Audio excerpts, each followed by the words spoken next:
элди мындай баатырлык менен эмес, акыл менен башкарыптыр да. Манаптарды булар тиран деп атаганда байлыхановдор.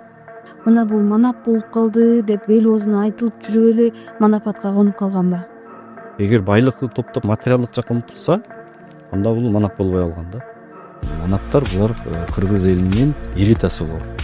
Бай манап деген түшүнүк колониялык дöwүрдө анан ошо советтик мезгилде пайда болгон уруунун башкаруучусу болгон, саясий бийлик ошолордо болгон. Анан соттук бийликти да аткарган орустар келгенден баштап. Ошонун айынан манапчылык дагы өзүнүн этикасына тайып баштаган. Калысыздык, адилетсиздик башталган. Анан ошол себептен бул манаптар өздөрүнүн бийлигин жоготуп койбош үчүн орустар менен баягындай жана коррупционный иштер да башталган да. Россия империясы бизге келгенден кийин манаптар каршы чыктыбы Россия империясына кошулууга, же алар менен бир алака түзүп кеттиби?